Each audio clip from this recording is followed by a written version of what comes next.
Welcome to another edition of Your Impact Attack. That's right, it's Your Impact Attack. We're just the curators and the hosts. And who are we? I am Jamie Williams. With me, as always, tag team partner Brandon.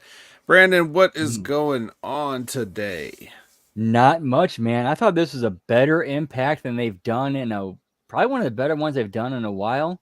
Not sure how you feel about it, but I'm sure we'll find out when we get into it as we go on through the show. Yeah, you will find out. Sneak preview, but that's looking too far ahead right now. Yeah, but an is a lot better than what we've gotten so far.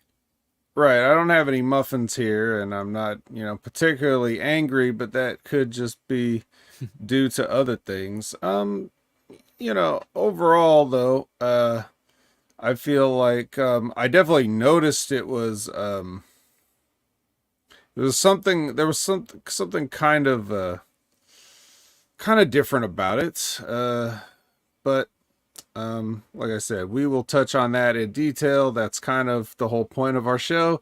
We could just say, yeah, it was okay in the first 3 minutes of the show, and then cut it off and set a new record for all of our channel attitude subscribers. But speaking of those loyal people, the Hameen Media group, who do we have with us in the live chat here today?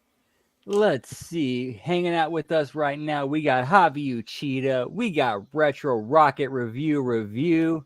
She gets so nice, you got to say it twice. Elizabeth, how's everybody doing tonight? Whoop, whoop. Oh, and Lab Rat, how y'all doing? Giggity, giggity. All right. Lab Rat says moose, moose, moose. Can always never have enough moose. Oh, yeah. Oh, and Chris Winland coming in right here. The very end. Yeah, so some of the things that Retro Rocket are saying about me are true. I can agree with some of those things. I am more fun than a ball pit filled with candy, for example. That is true. Jokes may be funnier when I tell them. I'm not sure. That's up to you. I try to tell mostly my own jokes and give credit and cite sources where necessary. But yeah, I will look forward to those continuous putovers throughout the evening. But hopefully everybody else is doing well. And I guess we could talk about the news, whatever such there is.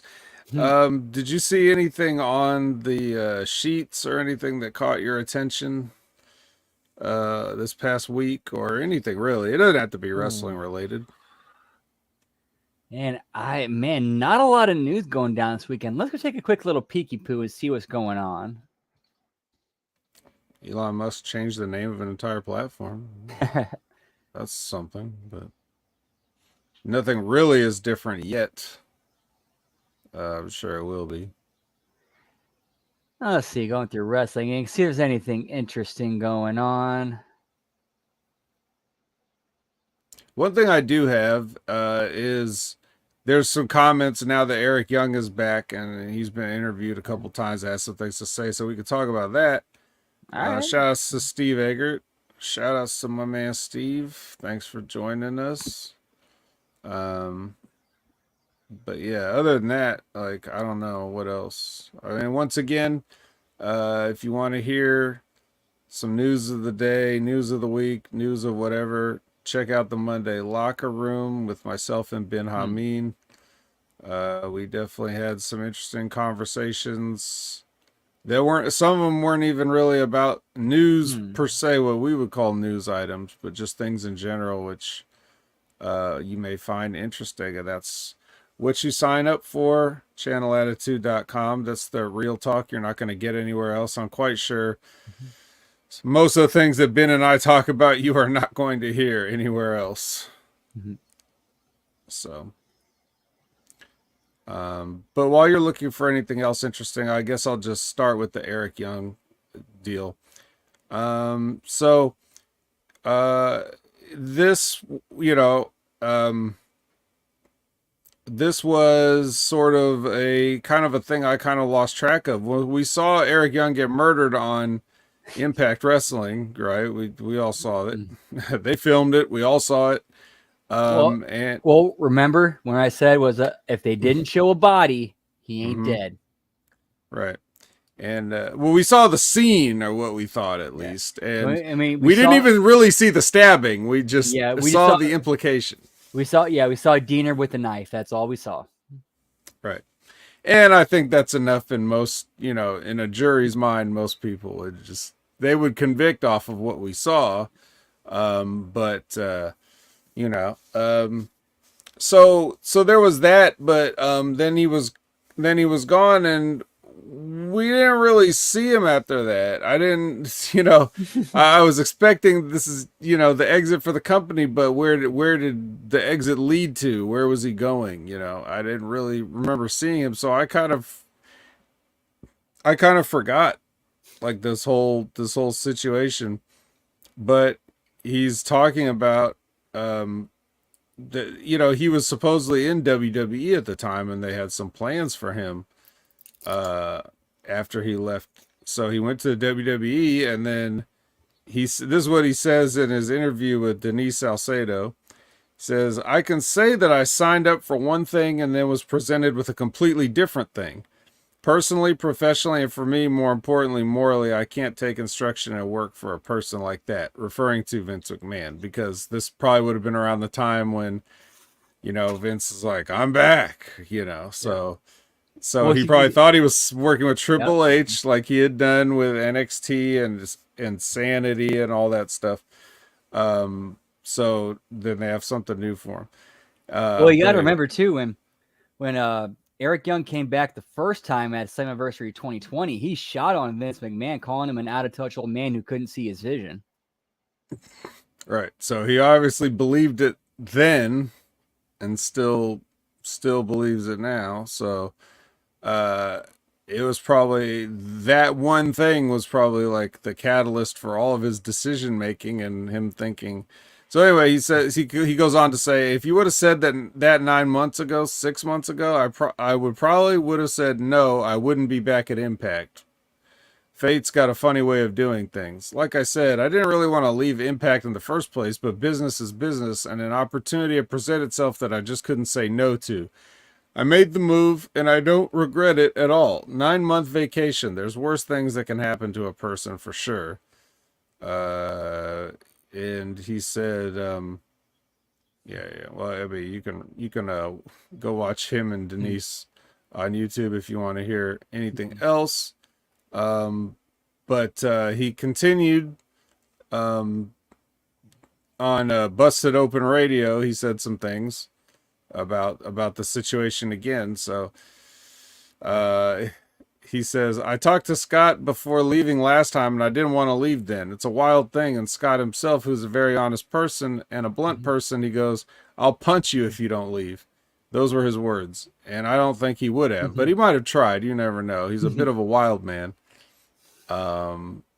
So what else did he say? I mean, what the article says is that he couldn't say no to the opportunity, which led to him officially re-signing with WWE upon the return of Vince McMahon, though complications arose, leaving Young with personal, professional, and moral dilemmas. Yeah, like we just talked about. So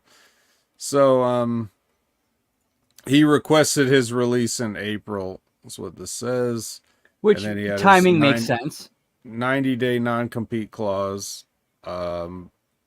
And which is like, compete with what? You didn't use him the whole time he was there, so why would you have that clause in there? I think he was. I think if I read correctly, he was more backstage producer when he came back to WWE rather than being an on-screen character. Yeah, but is that a compete? I guess technically True. just working there is a compete. Anyway, he says, I could say from working there and working other places, there's something very special going on, referring to Impact. And that sounds biased because that's where I work, but I would have said that at any point. And I think if you guys talk to other people that work there or have worked there and have passed through there in the last 3 to 5 years, something very special is going on there, and it's a very tight-knit group. very happy and very proud to be a part of it. That's what he says. Well, what else are you going to say? This is where you are. But I do like I like the idea that he wants to publicly say why he left, because a lot of people don't really Yeah. say that because they're trying to like They're keep they're afraid of losing a potential spot or getting a call by talking bad about Vince McMahon, and he doesn't care to say the truth and how he really feels, and that's got to be respected. right. I mean, I say these things all the time, not having had to work with Vince McMahon in any direct capacity or things, and I try to explain to people, yeah, man, not cool, you know, and but who am I? But if Eric Young is like of someone that's on the record, it's like, oh yeah, that's why I left. I definitely left because of this guy, you know. That definitely carries some weight. So I appreciate that, and it's nice to hear somebody say it. Um, yeah, I mean Eric Young. I mean, if you can't figure out something to do with Eric Young, A dude who's shown he can do everything across the entire spectrum, comedy, serious, anything. right? So I don't know, but so anyway, he's back. So we'll see what he continues to do in Impact, because it's very the way he was in Impact, you know, with Violent by Design and the whole gimmick and everything. It's not really the kind of gimmick you could just come back in and just like, oh yeah, I'm just a regular guy now. You know, you Yeah, can't acknowledge that you used to be a right. psycho that was.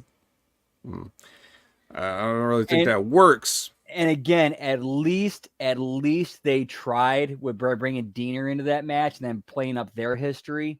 So I got to give them credit for at least remembering that. But I just don't think they did enough. No, they didn't do enough. It's either enough or it's not enough or too much. It's just hard to find that good balance there. With the Again, Impact. the fact that they acknowledged it and brought a light to it that this happened, and we're continuing off of that, great. But they needed to do more. Like just having Eric Young appear as a mystery partner, again, made sense with the history and the story, but it just was not enough. Yeah, and you just had a regular match.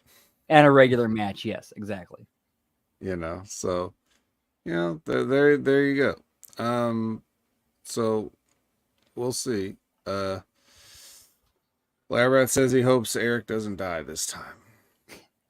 Same here. Yeah. So I don't know. Were you able to find any other interesting enough things to no? Not really. Wrestling Inc. is just, I don't know what's happened to that website. Oh well. I don't know. It's not, maybe not so much Wrestling Inc. as nothing's really happening. That I mean, even if you look at the, like I said, the headlines are just not. They when it rains it pours is basically how I look at it, because sometimes it feels like everything happens, and then there's weeks like this where it's just like, yeah, everybody's calmed down. So so yeah, nothing really major, but I guess that means that we should move ahead with our own show. And so now do we have a Punching Up Impact, or do we not? We do have one for the episode on the 6th of July.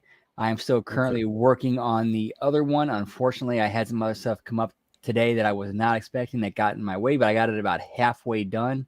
So we'll have that one for next week, as well as the next week's one as well. Okay. So we want to go over that, as he says, from the July 6th. Yes, sir. So now we're looking at a couple of weeks ago. This would have been like what is this, the go home to the go home, or? Yeah, you can see it's the penultimate. Okay. Well, take it away, I suppose. Alrighty, so we opened up with a recap and catch-up package. Cut to Ketchup intro. packet.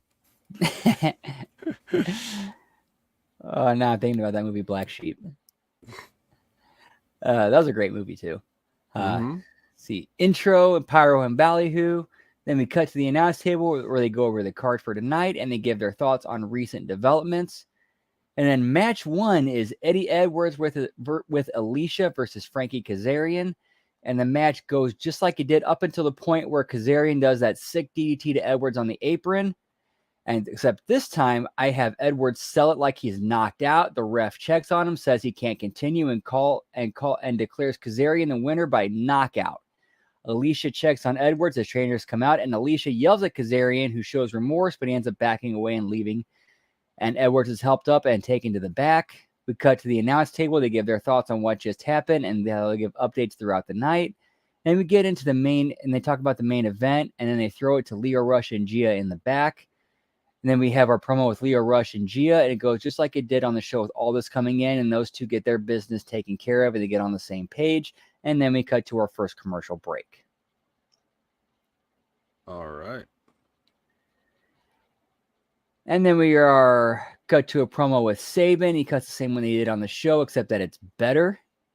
Because the one he did just sounded like just a generic wrestling promo. And then we cut to Frankie Kazarian, who's on the phone with somebody who's implied to be Tracy, as he mentions how everyone can't wait to see her next week. Alicia storms into his locker room to tell him that Eddie has a concussion and can't work for a bit, and she'll find a way to make him pay before she leaves the locker room. All right. And then match number 2 is Singh and Shera versus Swan and Sami Callihan. We got Singh and Shera music and entrance, Callahan and Swan music and entrance. Match goes just like it did on the show with Swan and Callahan over. And we cut to the Gorilla with Moose and Myers, and they cut the same promo they did on the show. Then we have a package of the Impact roster in Australia, except it's only baby faces, no heels this time. Yeah, that's seems like a no-brainer, but apparently. And then heels don't deserve to see cute and cuddly animals, you know. Right, exactly. Like this, the whole thing with Macklin, like with him. I get you're trying to get over him and Deanna or a couple. I get that, but you haven't mentioned it on the show, and we've seen that Macklin's a douchebag on the show. Why are you showing him with Deanna petting animals, being nice? Yeah, I don't know. Good question. And then we have the announcers tease an update on the issues with Dango and Santino after the break, and then we come back with the BTI and vignette of Dango, Santino, and Heath playing out like it did on the show with, the vignette and whatnot. And then match number 3, Angels with the Design versus Gresham. Angels music and entrance, and on the way to the ring, he argues with Diener, and Khan tries to talk Angels down and get him on the same page as him and Diener. Angels doesn't want any help and wants to wrestle on his own. Gresham music and entrance. Diener keeps trying to interfere, but Angels keeps refusing help. And the match ends with Angels looking like he hasn't won, but then Diener purposely cost him the match to put over the fact that Angels needs him. After the match, Angels and Diener argue, with Diener poking and shoving Angels, which leads to them coming to blows, and Khan joins in to beat down Angels. Gresham comes to Angels' aid, and they clear the ring of the Design, and they shake hands. Yeah, see, the difference with that is, as we saw, very sort of uneventful exit for Angels from the Design eventually. He's just like, you know what, I'm out of here. And then he just is. Like, there's no follow-up, there's no... even to this week, there's no comment on, like, they're not looking... They're coming up to Angels in the back and be like, "Hey, motherfucker, you ain't going anywhere," or something like that. And even more mind-boggling is that he's still a heel. They're still booking him as a heel coming out of this. Like, huh? Yeah. Lab Rat says Angels got off easy. He didn't get a shiv in the fucking liver. Yeah, but still, yeah. Yeah. So at least with this. With this revision, it's sort of like you can build off of that further, and it just shows there's something in the first place. There's reasons other than Angels just takes a fat L, and then like he always does, and then rightly so, the design is like, hey, what's up with all these L's? You know, it's like if you don't involve them in some way and add to the hypocrisy of them demanding perfection when they can't get it done either, which is basically the entire story of the group, you know, from the inception back to Eric Young and all those guys, then you just have guys having wrestling matches and splitting off in an unsatisfactory way. Exactly, man. Just trying to add a little bit more structure and story to this, and just give the guys a little bit more meat to sink their teeth into.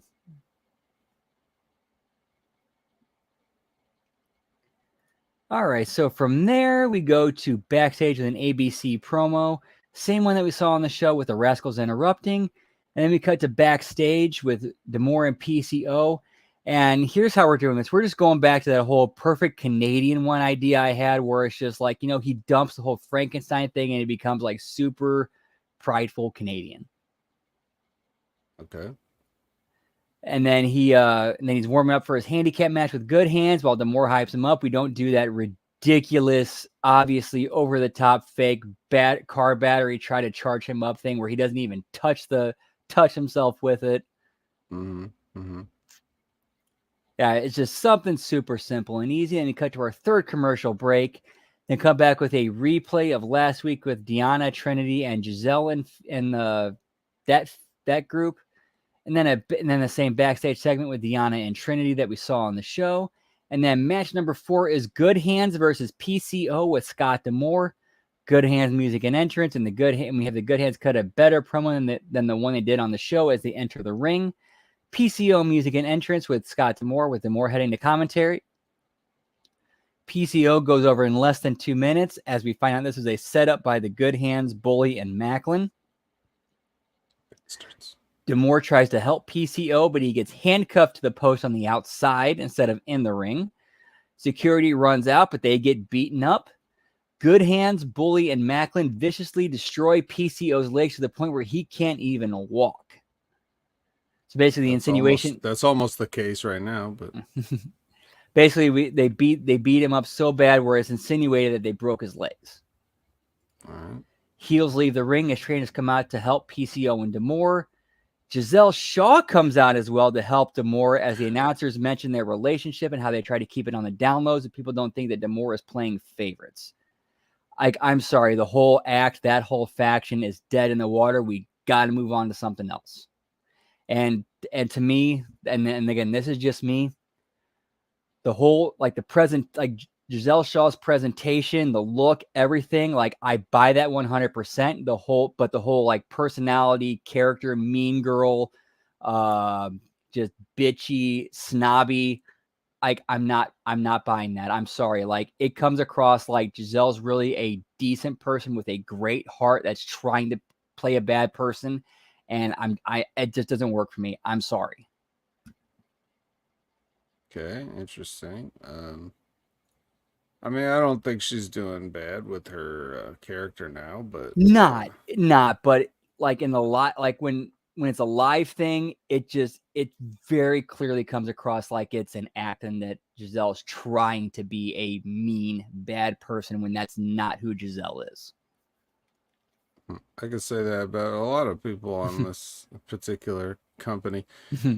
So my question is, if you have a different vision for PCO and he's not a Frankenstein anymore, then what kind of ring gear do you envision for this guy now? Team Canada. He's going full Team Canada. Yep. And then as a punishment for his transgression into a normal human, he gets his legs broken by these guys.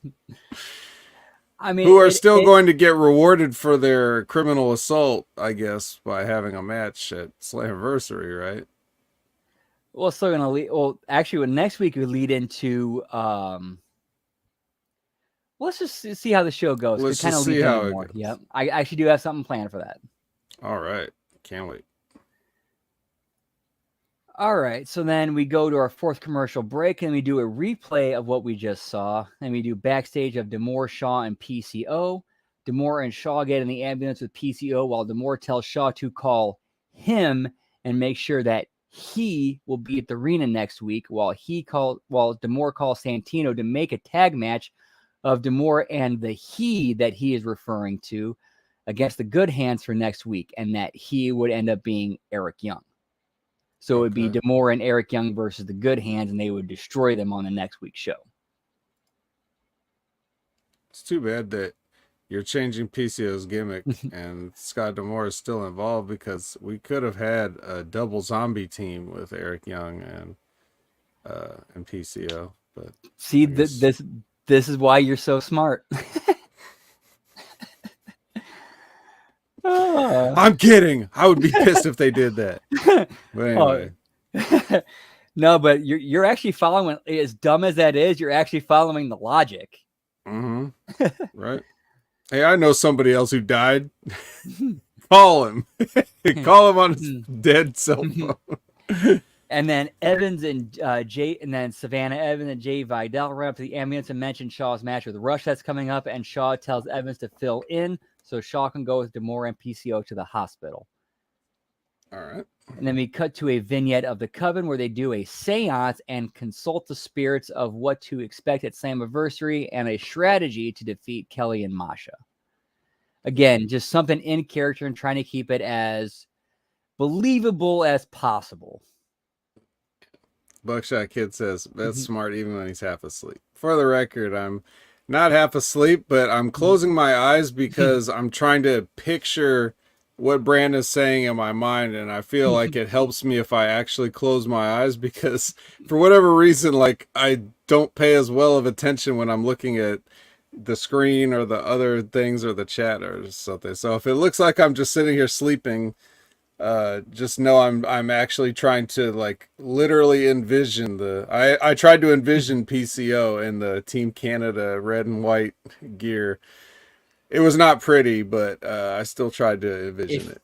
Technically, he actually was part of the original Team Canada in WCW, even if it was only for a week. Mm-hmm. Yep. And he was a pirate. And he was a pirate. Oh, that was so bad. That pirate shit was so bad. Mm-hmm. And then our next vignette is Killer Kelly and Masha Slamovich. They talk about how their rivalry taught them so much about each other and how their bond will make them even better tag team partners. And they mention how the pain they inflicted on each other will now be turned on the Coven and be even twice as painful. Ooh.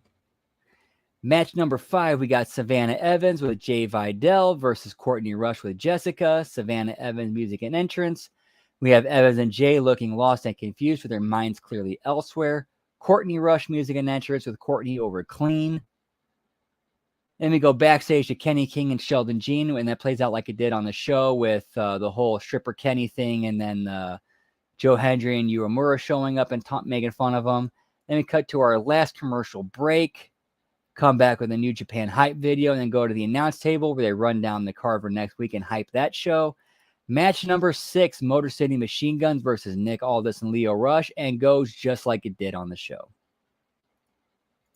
All right. So that's it, huh? Labra says, did these two witches bring back Eric? I mean, perhaps there could have been some ritual. Hey, don't give them ideas. Yeah. I actually saw something on Wrestling Inc. saying that they are going to address his murder, so look forward to that. Also, they didn't even really on this show at all. It's just kind of like, yeah, what happened? Yeah, that happened, but I'm here, so yeah. Yeah. Labrat also says I'm doing my NXT Apollo impression. Well, now Apollo could see the future. I'm just quietly listening to Brandon talk about the alternate present. That's all. Or in this case, the alternate 2 weeks past. How sad is it that Elizabeth's idea of necromancy would have made way more sense than what they actually did? I mean, this show is just littered with these kinds of things, you know, with we had the death dolls and the, you know, decay and all this stuff, but they're just regular people now. So I guess that's out of the question. The only people Like, left that even could do it is the Coven. like spell casting, like casting spells, Harry Potter stuff makes Mm-hmm. more sense than what they actually did. Yep. Let's get a twig out here and point and say some vaguely Latin sounding stuff, and then we're ready to bring back Eric Young. But yeah. All right. Well, there's a punching up Impact, and we've been promised more to make up. So we'll see what we get next week. Let's see if we can finally catch up or whatever. Well, I'm already halfway through that one, so easily should have it done. All right, there you have it. It's even though we say card subject to change, you've been promised. That's right. It's documented here. Well, I guess with that being said, we can just get right into the recap of the show. Which is a recap of Slammiversary to start, in case you missed it, which I'm sure everybody did. I'm sure they were all smart enough to miss Slammiversary, and that they counted upon my my sort of recap and review of Slammiversary of last week right here on channelattitude.com. So they wouldn't need to watch Slammiversary. We gave you, in just about 2 hours, we gave you the episode, the go home episode, and the whole pay-per-view. So you saved yourself an hour and some change just by listening to us, really. But anyway, in case you didn't know, Eric Young's back. And Alex Shelley's still a champion. He's the only guy that didn't lose a belt that night. So we're going to get much more Scott D'Amore here. He's going to be in the ring to start. He's baby facing Windsor. He's talking about his LOA is over, and he's the acting DOA. And we're going to hear from Josh later. And then the Good Hands finally interrupt this. I've never been so happy to see the Good Hands. And I'm still not, but I'm just saying, compared to what we're getting and what we've seen, I'm like, okay. So anyway, they act like they want to beat up Scott D'Amore, and then Scott D'Amore says, "Oh, you want a match? Oh, He said he even takes his headset off, looking like he's about to get ready to fight him. Oh yeah, it's not gonna be me; it's gonna be these guys, right? Who are all convenient. Like then they immediately hit the music. Yeah, music be ready to go. They're there at Gorilla. Like, how hard is it to go? Hey, we'll take care of that when we come back from commercial. That's all you had to do. Yeah, or you could have just said, I'm putting you guys in a match later, or you could have said that you could have told people that Sami Callihan and Rich Swann were about to have a match, or you could have said a bunch of things other than just make it seem like they wouldn't have been able to respond that quick. They would have still been lacing up their boots or whatever. Like, what? Yep. Scott D'Amore's making us be in a match right this second. Oh, shit. And then put their sandwich down and run out there. You know Sami Callihan had a sandwich. You know that. So many different ways they could have gone about this to make it so many ways they could have made this make sense, and they didn't use one of them. Yeah. They didn't. But in any case, we do get a Swanahan versus the Good Hands. I'll give you one guess who won. Yeah, I mean, obviously we got some of your thoughts on the setup for this, but I mean, any other thoughts on the match or anything else? I mean, the match itself was all right. I mean, the whole point was to get Sami and Swann over, and they did that. So I guess that was accomplished. Right. The Good Hands continue to look like buffoons. I mean, they continue to be good hands. Yes. And there was really nothing to do with, well, of course there couldn't be, but we were led to believe that the Good Hands were not going to just take this rejection lying down, and that they were going to try to get into the good graces of Moose and Myers or whatever, and that could be like an ongoing thing. Right. That could actually be an interesting story of them trying to win the favor of Myers and Moose, just trying to make them happy. That's an angle and story right there. Right. So your show's writing itself for you, but you're like, nah, I don't know. Maybe that's something that Jimmy Jacobs would have seen, but I don't know who's in charge of it. If it's just Diener now, Diener's writing the whole show. Hey, I don't know if who's you're writing if the you, show. if you're watching Impact, I can do Jimmy Jacobs' job. I can do it for about 10K less. Ooh, only 10K. ABC backstage promo interrupted by the Rascals, broken up by D'Amore, who ejects the Rascals, and then makes a loser leaves Impact match between Zicky and Swinger. I'm severely cutting this down, but all this stuff is basically what we got out of this. There was a lot more like, you know, whatever you want to call it, foolishness, I guess. And remember how the Rascals got thrown out. Remember that for later. Mm-hmm. They got thrown out. But yeah, I mean, other than that, nothing really noteworthy about that. It's just, it felt like at this point, I was like, oh God, is this going to be one of those things where Scott D'Amore thinks he's over and he's just going to like be on every segment of the show? Because he's like artificially extending the length of these segments by continuing to try to like improvise his dialogue, and it just sort of, I don't know. He wants to be the cool, like I'm the star of the show authority figure type is how it started. Thankfully, it didn't persist all the way through, but that's the feeling I got at the start with the opening in ring where he's out there just, running for office and all this other shit. Any other comments on these several things that they tied into one little backstage skit? Not really, man. I mean, I thought the Swinger and Dice stuff was all right. It's like, okay, finally we're getting a conclusion to this angle. Yeah, because we're getting it because we know that Zicky Dice is done. Yep. Sadly, because Zicky's done great with what they've given him. Yeah, I mean, Zicky Dice is a very talented person. I would like to see more of him, but we haven't really ever seen enough of what he can do. But yeah, ever since NWA, I thought, okay, I see what he's doing. It's working. Zicky Dice was in NWA. If you didn't see him, Zicky Dice was basically doing like a more realistic shoot version of Johnny Swinger. Like he looked like a wrestler that was like, are you stuck in a time warp? But he just didn't make a bunch of business exposing references. He just wore a fanny pack and was ridiculous or outlandish, you would say. Which he kind of looks the same when you see him here, but he had much more of a in-ring presence there.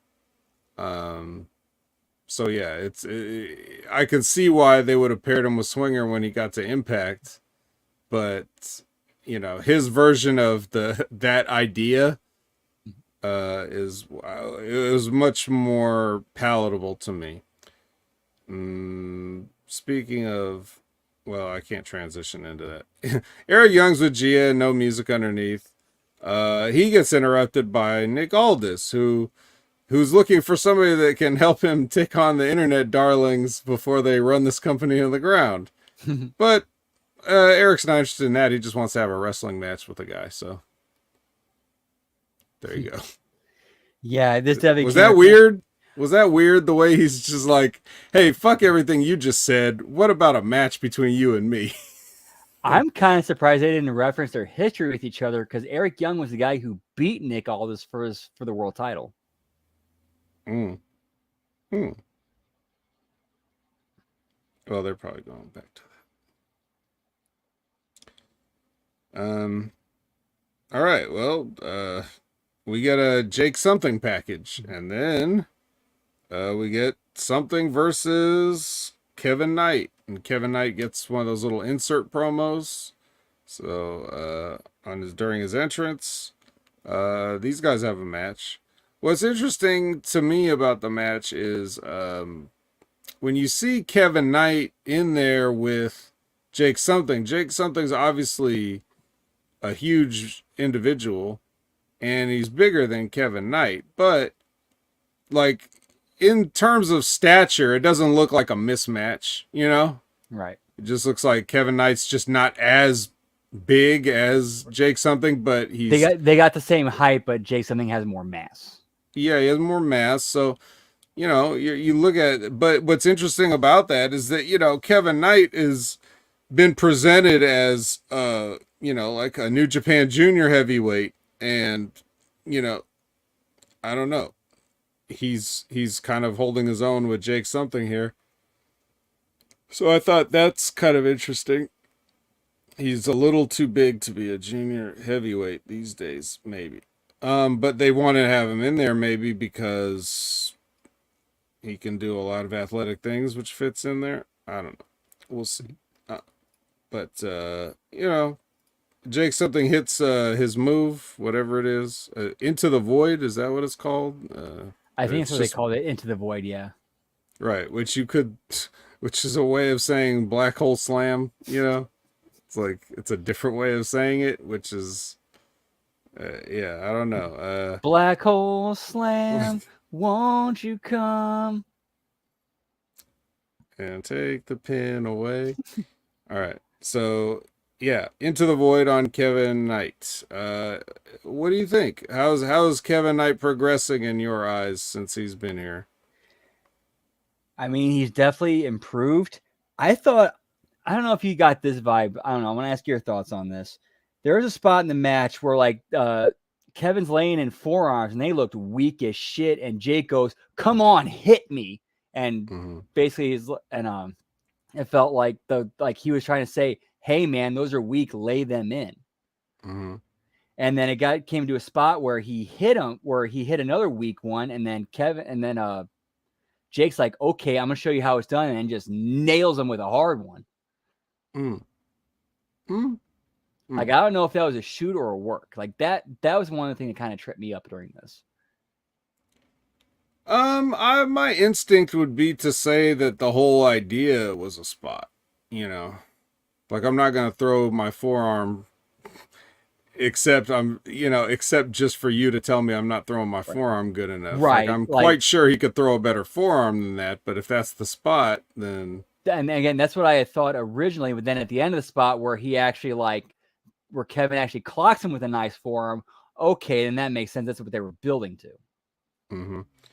And the other thing too is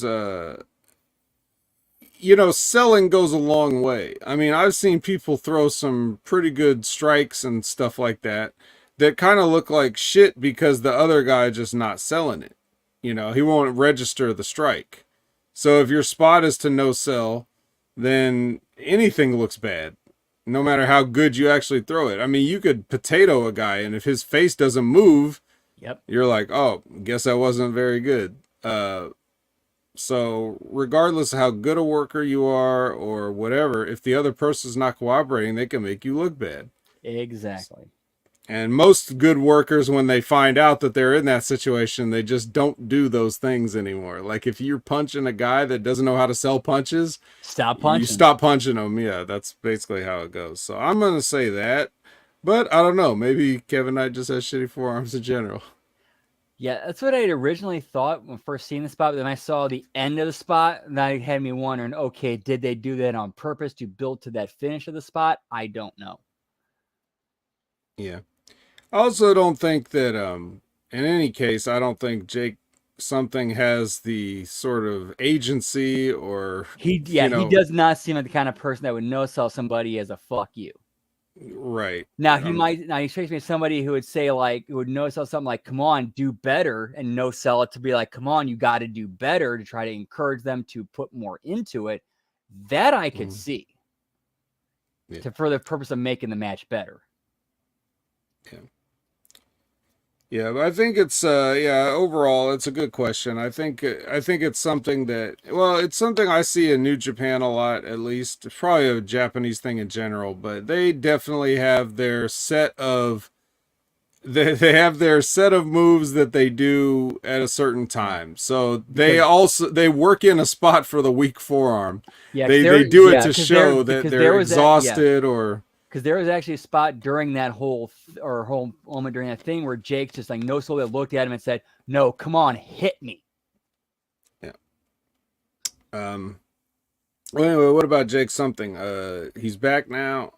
Is there anything else you're noticing about him and in general in the ring? Or I don't He like look his haircut right now, but that other could yeah, change. other than the haircut, he looks great. I mean, he looks like a physical specimen.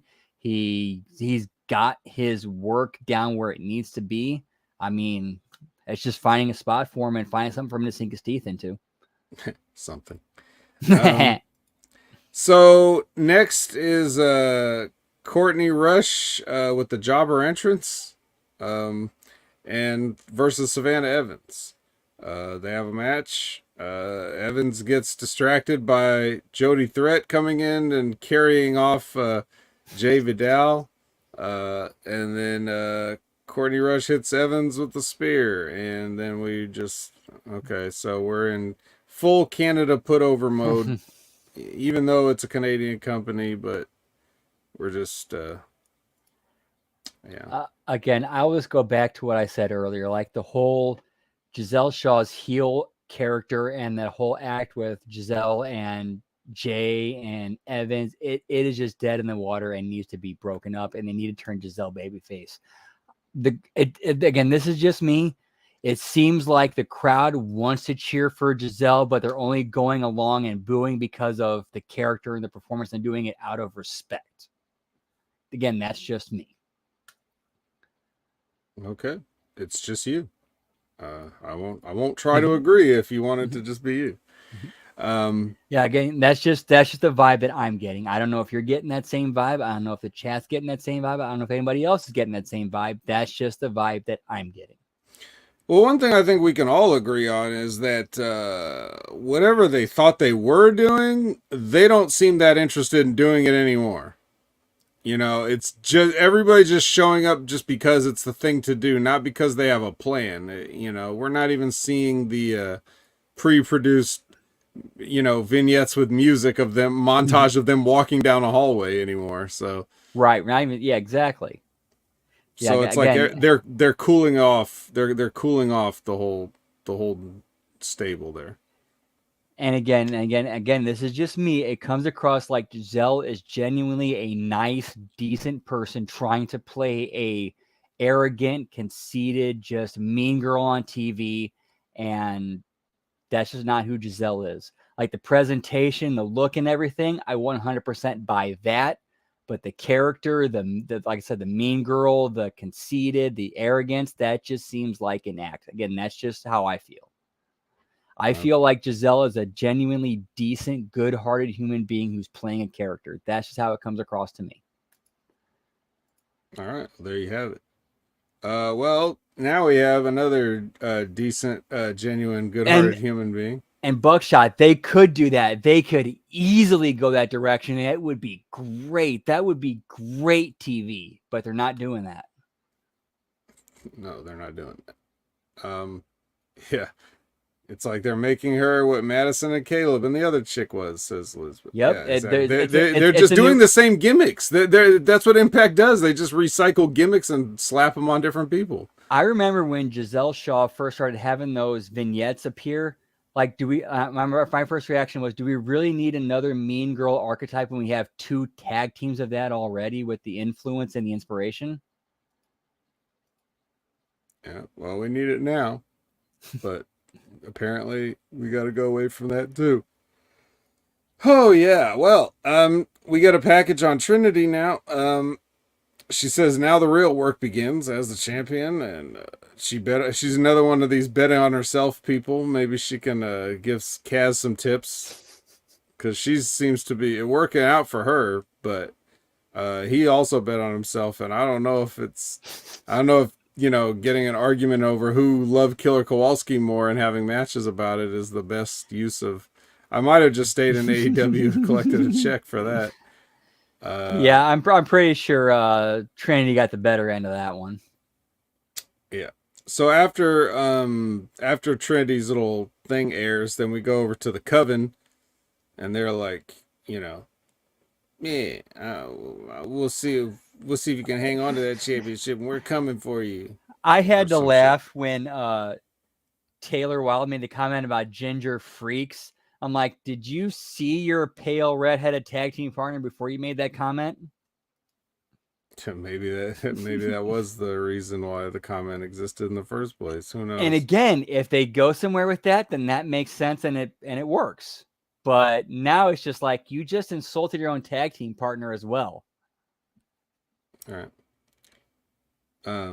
Well, that's just to me almost. If I had to guess, I would think they're just more looking at it like, oh, well, you can be a heel and contradict yourself to get heat. Like when Christian comes out on Collision and says to CM Punk, like, what kind of a wrestler carries around a championship that he didn't win, as he's got the TNT championship on his shoulder? But the way Christian delivered it was like, it was blatantly hypocritic. Like he knew exactly what he was doing.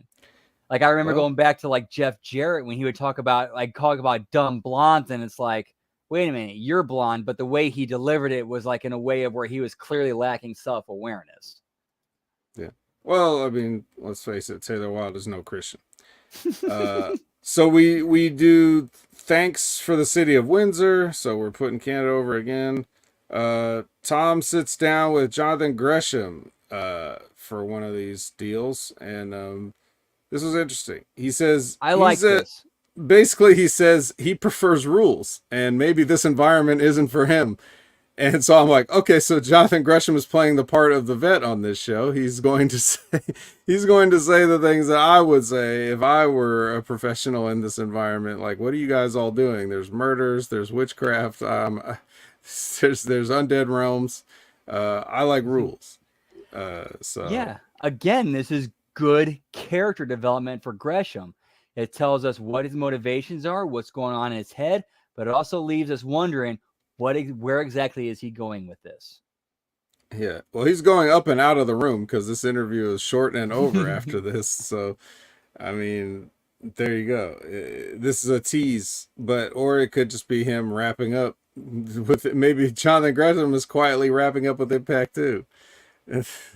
So I don't know, but it could go somewhere interesting. We'll see where it goes.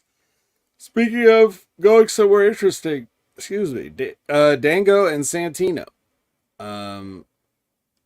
This is their match that they were supposed to have, I guess. Yep. It's kind of built to. This was interesting. I mean, it was Santino's big. He'd already been in the ring by this point once, but that was a tag match.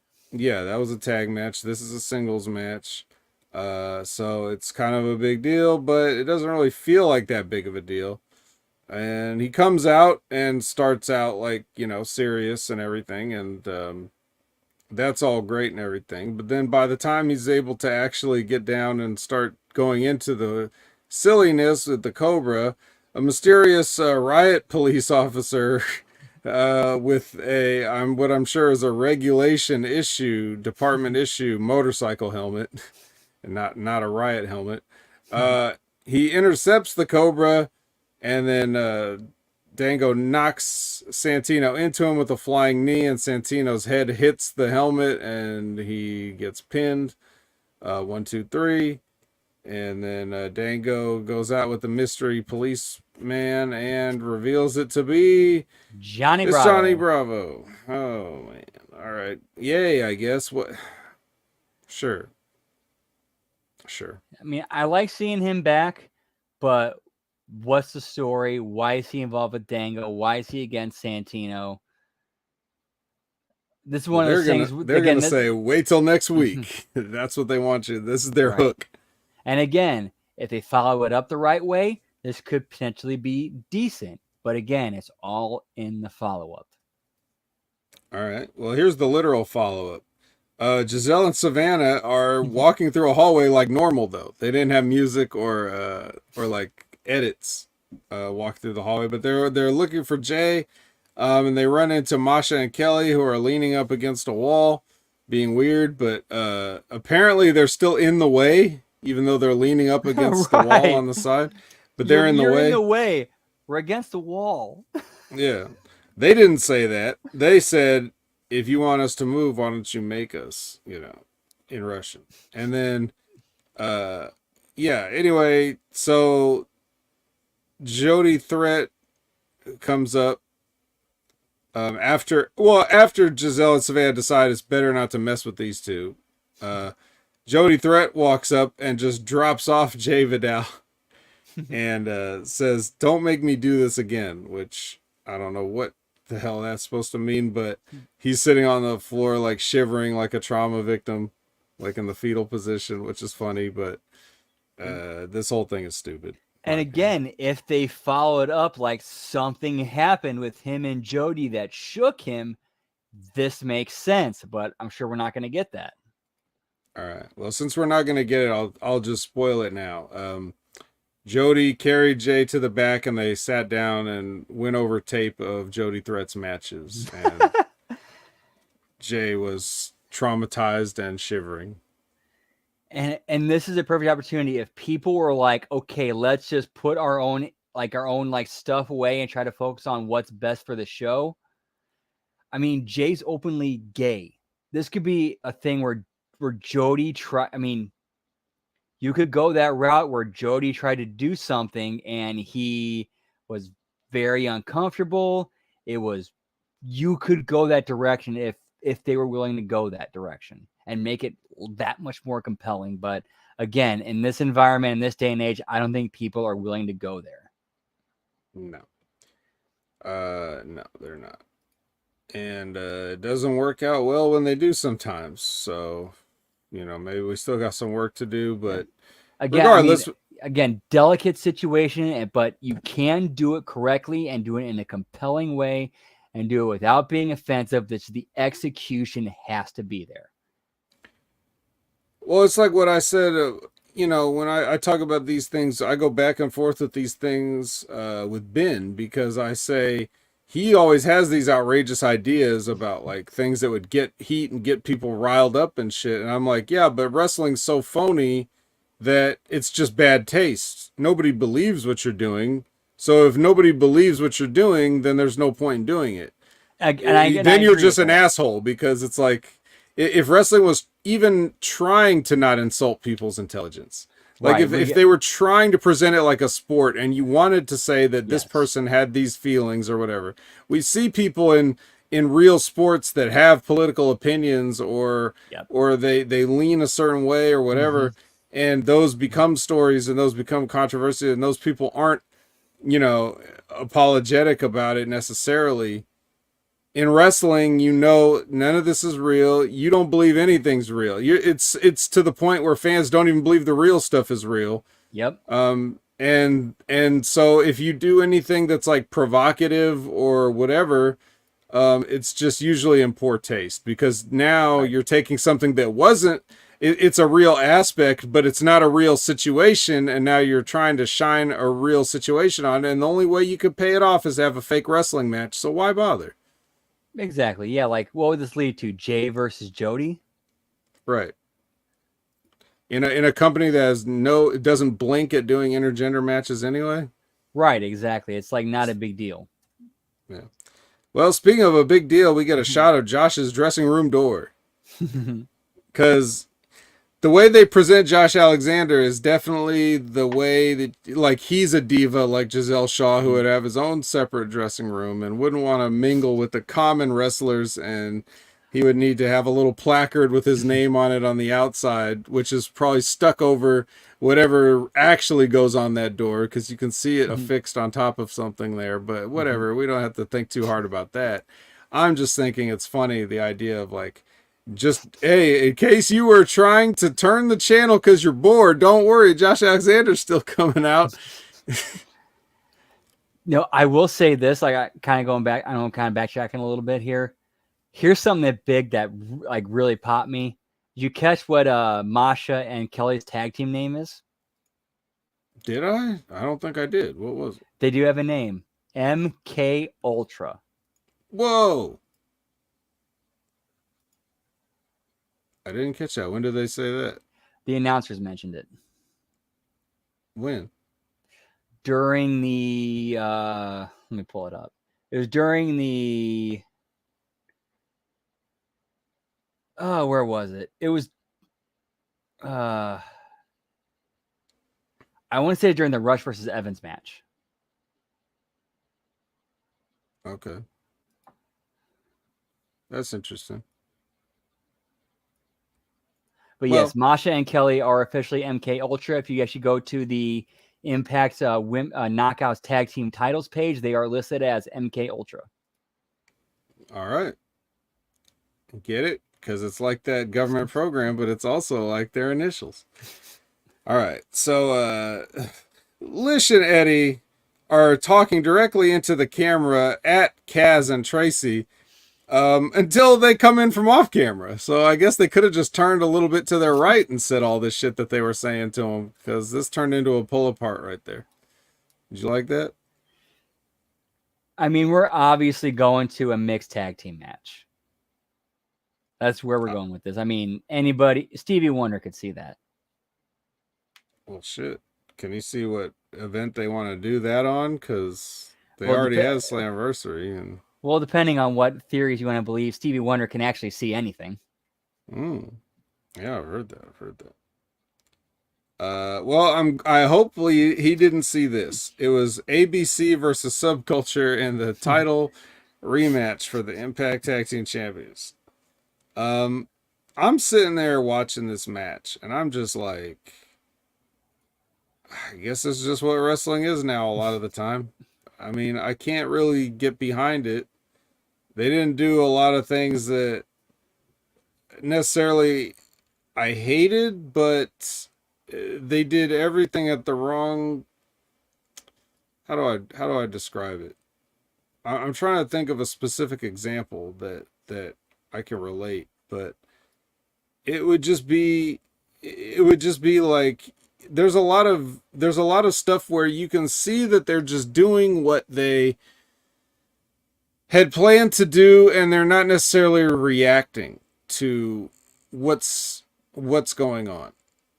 So like, you know, maybe not in this match, it wasn't nearly as bad, but I saw it a tiny bit. But one thing I noticed in the if anybody that saw on AEW Dynamite, when Nick Wayne made a debut and he had a match with Swerve Strickland, and you know, we get a lot of hype about Nick Wayne, and he's the son of Buddy Wayne, who, you know, so this is like this is close to the Rip Rogers sort of family of guys, you know. And so I have interest in watching this. But when I'm watching Nick Wayne in the ring, like in the first 30 seconds of the match, he's doing all these like these spots and things, I guess. I don't know how to describe it, these sequences. And he's not really looking at Swerve at all. Like, he's just like, if Swerve runs by him, he doesn't like turn his head to look at, you know, what's actually going on. Like, his eyes aren't following what's the actual action, but he's just going into whatever he's supposed to go next, whether that's to run and hit the ropes or run up to the buckle or duck a kick or whatever he's doing. He's not looking like, oh, I see the kick coming, I see it and then I'm going to react to it. It's just like, it's time to duck the kick, so I'm going to duck without even looking, you know? Like, it's that kind of shit. And these guys do whole matches like this. And it's funny because they even try to start out just doing regular stuff like working a headlock and doing tackle drop down. And it's like, guys, just do the stuff you know you want to do. Don't try to trick us into think we're getting a wrestling match here. Just do all this stuff that you guys do. Anyway, that's how I felt about it. The Rascals did not take their ejection seriously. They took it under advisement and decided against it. And then Subculture capitalizes when Mandrews gives Bay the Wembley 92 treatment. And Subculture retains the Tag Team Championship. So, okay. This would have been a perfect spot to just hand those titles back, unless they've got another plan. I'm quite sure they probably don't, but it sounds like they're probably going for Rascals and ABC as an actual thing without the belts involved. That's just my opinion. Is that a good idea? Not really, nah. Does it seem like, because I think we said this at the time, does it seem like they had Subculture win just because nobody would expect it? It did kind of feel, to me, it felt that way at least.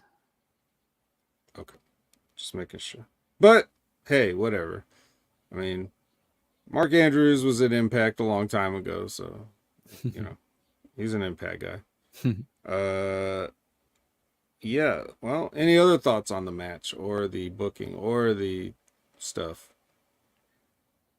I don't get what Impact sees in subculture. I really don't. I mean, unless they're planning on them being there for a while, like them being the champions doesn't make any sense to me at all. I'm sorry. You don't have to apologize. Right there with you. All right. Comment King Todd Brantley has appeared. And he's just in time for the main event. Looks like there's been enough talk. It's time for the main event. A promo. It's a promo. It's a Josh Alexander promo. And this is a promo. This is a promo. He's using wrestler voice and he's using wrestler cadence.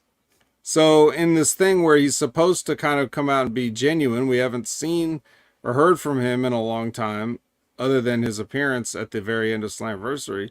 Now is your chance to talk to us and tell us what's going on, and you're doing a wrestling promo in wrestler voice. So, okay, that's your choice. You could do that if you want. I don't have to like it either. He has to fulfill the contractual obligation that everyone has in their contracts now to put Alex Shelley over. And as soon as he does that, then Alex Shelley comes out. Alex Shelley's promo. Let's see. How can I put this? Alex Shelley smacks like an old man eating food when he's doing a promo. I was going to say, oof. Yeah, well, on top of everything else that was bad about it, he's smacking. Imagine that. Just imagine what I just did, but sprinkled throughout a subpar wrestling promo. So, Liz is saying Impact's feed said you didn't really need to hear this. It's not important. So I guess there were some audio difficulties at an Impact show, which, of course, there was. Why wouldn't there be? It's Impact. Finally, a good stick guy appears. He's small like a stick, but he's actually pretty good. Lio Rush is here. He's threatening to exercise option C. Lio Rush saved this. I thought he did a fantastic job. Like his character and gimmick, he has come so far. I'm happy to see how great he's gotten as far as developing a character has gone. Yeah. And it always helps when you've got absolutely no competition. so which is not a knock on Lio Rush, because I agree with you, but I was just saying I'm happy to see him, because after the boring wrestling promo and the smacking, I was just, can somebody do this right, please? And then Lio Rush came out. And then Kushida came out, and he's wearing his newly won X as a necklace. So he looks like kind of like a little like Flava Flav type thing. It's this giant oversized neck jewelry. And he says there will be no option C until you face me. He said it without smacking, so that was good. And then they hit Bully's music for some reason. And then the most professional wrestling gods show up and beat everybody up. And then they offer Rush a piece, and he's like, that's all right. You guys go ahead. So not a baby face, but not partaking in this particular wrestling beatdown here. I liked this ending. It left Rush's like motivations and where his head is at completely up in the air.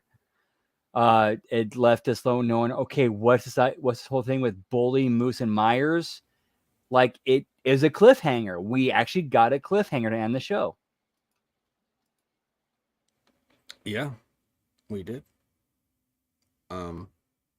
So hopefully it'll be enough to make other people consider tuning in next week. What will Lio Rush do? Todd Brantley says, I like Lio Rush, but what does it say about your company when he's the high point of your segment?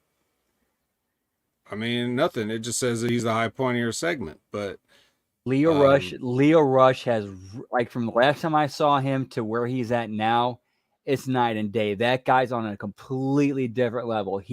His character is going to carry him. Right.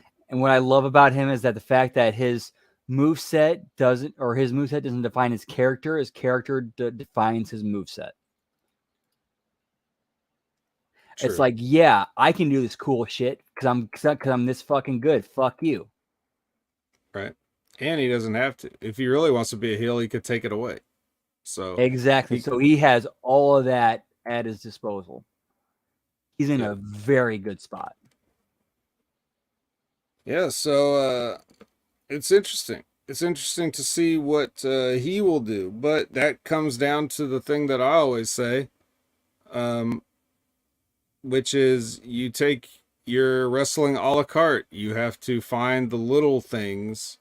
You know, even if Leo Rush is buried in, you know, this cliched or boring or, you know, missed opportunity or whatever this thing was, at least you got to see it, whatever, you know, just a little something. So even within its own, within the self-contained angles that they have, you still have to further, you know, specify which things that you're actually interested in looking at. Because I have no interest in Leo Rush involved with any of the people here, except Moose, obviously. But no one else. Everyone else is basically dead to me except for Moose and Leo Rush. And so I'm interested in watching either of those guys do anything, but I still have to divorce that feeling from me seeing those guys interact with these other guys that I don't want to see. I don't know if that makes any sense, but no, yeah. It makes perfect sense. Yeah. So there you go. That was your Impact episode for last week. It was coming off of Slammiversary. I was not impressed. If they had any fans that they gained from Slammiversary, surely someone must have said, I will watch Slammiversary. It'll be my first Impact show I've ever watched, and then I will see if that will keep me watching this company. And then they tuned in to see this show. I don't know if that would have, if this would have been something that worked to keep viewers coming back. I mean, they did, like you said, Brandon, they did have those hooks to get you to tune in to see, hey, what's Leo Rush gonna do next week? Hey, what about Nick Young and or Nick Young, Nick Aldis and Eric Young? Are they Neil gonna Young? have that match? Yeah, Neil Young. Yeah. Young, So Crosby, Stills, and Nash. they have things that they set the hook in, but I don't know if, you know, it's just, maybe it doesn't matter to me because maybe I'm the wrong person to ask because I have to watch it next week. So what do you know? I can't really, I don't have any anticipation for it though. So I don't know. It's a mixed bag for me, but you were saying that you felt like this was a kind of a different show. Yeah, this was definitely in my opinion, at least, this is one of the better shows they've had in a bit. Not saying it was great, but definitely one of the better ones. You know what it might be? It's like not so much the show. There's a problem with the show, but maybe the talent. Overall, like there weren't many people on this show I cared to see. And if I did, they were very brief. I saw Masha leaning against the wall. I see Moose do a run-in at the end. And Leo Rush do like a little bit of talking. Nick Aldis does a little bit of something. You know, a lot of the people that I tune in to watch weren't here. So maybe that was it. It's like I just didn't have the actual talent I wanted on the show. Definitely needed more Moose. Like, I was happy seeing Moose get involved in the main event. That made me very, very pleased and makes me want to see what they're going to do with him next week. As far as everything else goes, yeah. And then on that note too, it's like, okay, Moose is involved in a main event, sort of, but like he's also buried in a group of more people, so that means less, you know. Right, exactly. How does Moose stand out? How does he rise above? I don't know. Maybe that's a hook in and of itself. How The will Moose make lemonade this week? But fact that he's involved makes it a little bit better, at least. yeah. Well, I guess that's all we have to say about it. And I guess we can head on home and send the people back to whatever they were doing. Perhaps they were watching Monday Night Raw. Perhaps they were enjoying anything non-wrestling related. But hopefully everybody's having fun, staying safe, relaxing, making the best out of your time. And if you want to make the best out of your time and follow up on what we're doing, we're going to tell you where you can find us. So, Brandon, what about you? As always, you can find me on Twitter at TransArchistTia, as well as twitch.tv/MSTia the Transarchist, and Substack at HMG Brandon. All right. Now, if you're confused about Twitter, it's actually called X now. So don't. Shit, that went into effect today, didn't it? Damn.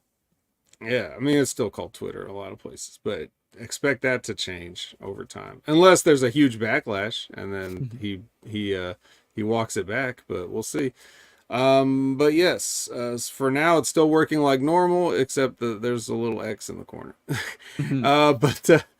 So yes, there you go, and you can find me there at Opinion Haver, just like you can for all your social media platforms. You will find me at Opinion Haver, including twitch.tv/Opinion Haver. You can find me on the Next Level Wrestling Review here on Hami Media Group every Wednesday morning at 8 a.m. Pacific, 11 a.m. Eastern with Big Ray Hernandez. You can find me on this week's episode of AEW Collision Wreckage, where I just sort of popped in and gave some grief to the PWC fellas and gave a letter grade for Collision. So if you want to hear what I thought about some of that show, because I wasn't around for the whole show, but if you want to hear about some of that, then check that out. You can check me out on the Monday Locker Room, the fresh, hot Monday Locker Room available now, where I talk about the news of the day with Ben Hameen and other things. So if you want to see that, check that out. Just check out a bunch of stuff. I mean, one thing leads to another. If you follow me one place, you'll see a bunch of things. One thing leads to another. Yep. And you can follow me you can't follow me here, but every once in a while you can find me here hanging out in the comments section at least, or maybe sometimes actually on the show with Wrestling with Rip Rogers every Friday, where they do a live question and answer session that usually turns into some kind of interesting, intriguing subjects. And we even get special guests. Like, for example, this past Friday, we had Matt Stryker, your teacher, on there. Matt Stryker was he's a very insightful person, a former Impact commentator as well. And I thought they had a great conversation. So you're going to want to check that out. See Matt Stryker. That's on Wrestling with Rip Rogers YouTube channel, which is free for everybody. So go check it out. It's in the archives. And then you got, what else we got? We got Stevie Richards. We got Stevie Richards for you. You guys in the market for some Stevie Richards? We got Stevie Richards for you. We got Stevie Richards Fitness. We got Stevie Richards Patreon. We got Stevie Richards YouTube, which is separate from his Stevie Richards Fitness. He's got one for just his wrestling breakdowns, so you can check that out. And he just put up a video asking the people. He's asking for your guys' thoughts. He wants to know what you guys think about who are some of the most underrated talents. Presumably he's going to take this information and turn that into even more content. So he needs your help. Go help Steve Richards. Tell him who you think is one of the more underrated talents in wrestling history, not just now. He's talking about ever, of all time. So check Stevie Richards out. And I think that's just about everybody. Hopefully, I'm not forgetting anything. Um, and yeah, so that's going to do it for another episode of The Impact Attack. For Brandon, I'm the vet, and I don't have a sign off line. Whoop, whoop. Much love.